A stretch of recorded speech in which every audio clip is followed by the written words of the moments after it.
Welcome to Awakening You channel. If you appreciate what we do, please support us. Thank you. So you tend to ridicule, you tend to humiliate those who have no education. Those who have had a difficult life. No, I would say it's those souls who don't want to leave their place, they actually do. But very early on, parents do not accept that their children waste time studying.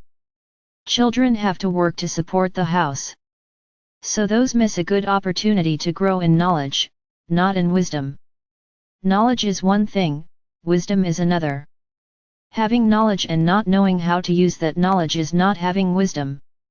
And often, that rural resident, who has little education, who barely knows how to sign his name, has more things to teach you than you, who have a very high level of knowledge. You may have knowledge, but life wisdom, you have nothing. He's the one who has it. Because he knows how to take what he needs from what he doesn't have. You don't. It is clear, my brothers, that I am not generalizing anything here. It is clear that many who study have wisdom compatible with knowledge, is obvious. But generally speaking, we can divide it into three parts. Those who do not want to have either knowledge or wisdom, are down there. The most superior part, those who have knowledge and have wisdom. And the middle part, which mixes everything else together. And in this middle part, you're going to have all kinds of gaps between knowledge and wisdom. So my brothers, begin to realize how everything in your world is focused on non-wisdom. You are led to believe, exactly those who have the most difficulty getting up there, are led to believe that, look, you can even try, but you won't get anywhere. And they believe in it so much that they don't really get anywhere. Now there are those who say, no, I don't agree with that, I'm going to do my part. And they get there. It's my brothers, you also get carried away by what others say. If there was an intention that everyone, would have the same knowledge, you would have the same education for everyone. It doesn't matter, if you live in a poor neighborhood or if you live in a rich neighborhood, everyone would have the same knowledge. Then yes, I would say that everyone would get somewhere. Of course, there would always be those who do not want to leave the place, this is already understood. But for those who want to, they wouldn't be forced to believe, that they wouldn't have a chance. Because they were level with everyone. Daddy's little boy would be studying the same thing that poor man would be studying. Then everyone would have the same knowledge, wisdom would belong to each one. Each person would surpass their knowledge to climb a little higher, but everyone would be level. But that's not what exists in your world. The disaggregation already begins there. Those who have more conditions, study with much more knowledge, with much more affection for teachers, with much more conditions, than that poor man who lives there, in that corner. And so who are the ones that politicians like to nod the most? I'm not going to answer here, you know who you are.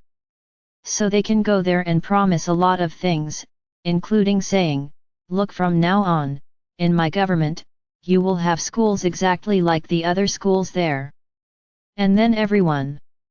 Ah, he's our savior. And then the election passes, and what does that politician do?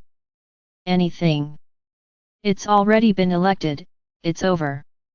What am I going to do for? They have to stay there. And so is your world. It's my brothers, everything is very well planned, everything is very well orchestrated, so that the vast majority, because it is the vast majority, they are unaware. And everything is so clear to them, that they don't have knowledge, that they end up convincing themselves that they don't have wisdom either. So they are born poor, live poor, die poor. And this is perpetuated by other generations, because they were encouraged to believe it. There is nothing to be done for them. So wisdom. I'm not going to say that it's not linked to knowledge at all, of course it is, but it has its exceptions. You can have a lot of knowledge and not be wise at all. Likewise, you may have no knowledge at all and be wise in life, and take your soul forward. It's my brothers, so in closing I would just say to you, be wise in your decisions. Before you make a difficult decision, stop, meditate, think about it. Don't make hasty decisions, because that's when you change the course of your lives, and take those shortcuts, which delay the journey of your soul.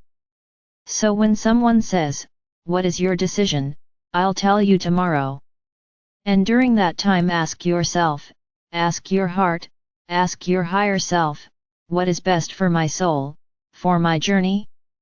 Guide me, help me make the right decision. And rest assured that the right decision will be shown to you. Now, you have to be very strong, because many times, your surroundings make you make wrong decisions. So whoever makes a decision will have to fight against those around him, many times. But be sure that it is good for your soul journey. Otherwise it's good for those around you, I'm sorry. One more time they will see that you made the right decision. So be wise when making a decision. Search within yourselves for the answer. Not the other one. You have the habit, I'm going to make a decision. What do you think? He will give his opinion, as if it were him. He's not thinking about you, he's making the decision as if it were him. And then you freak out, because that decision wasn't for you, it was for him. So don't ask anyone anything. Ask Father or Mother God, ask Sananda, ask any saint you want, show me clearly, what is the best decision to make. Now you are the one who will make the decision. Because many times we show the decision, and you say, no. I'm going to make that decision here. And you go the wrong way. When you ask a being of light to help you make a decision, what do? We show both paths, you will be presented with the consequence of the yes path, and the consequence of the no path. But the decision will be yours. We will never give you the solution. Now if you ask your higher self, it is you. He is your soul. So he knows what's good for you. Then he will be able to say, this path is the right one. But also with your human conscience, you can accept it or not. So my brothers, be wise in your decisions. Be wise in your journey of life. Be wise how to go through the lessons, because they are what evolve you. Is knowledge good? Yes, knowledge is very good, because it gives the chance of new paths for the soul. Better jobs, better placements, I agree. But is that beautiful and wonderful placement the best thing for your soul? So think about it. Don't just listen to the mind. Don't just see the money you will earn. Try to find out if it will be good for your soul journey, for your life. Because many times, you make choices that are good for you, but for your family who depends on you, it was your worst choice. So be wise. Know how to balance all the pros and cons before making a decision. And ask for help, just don't expect the answer from us beings of light, but we will show you both options and you will know how to choose. Be wise when choosing. I am Archangel Michael. I am always here ready to help each of you see the truth of each option. And this way you can choose the one that suits you best.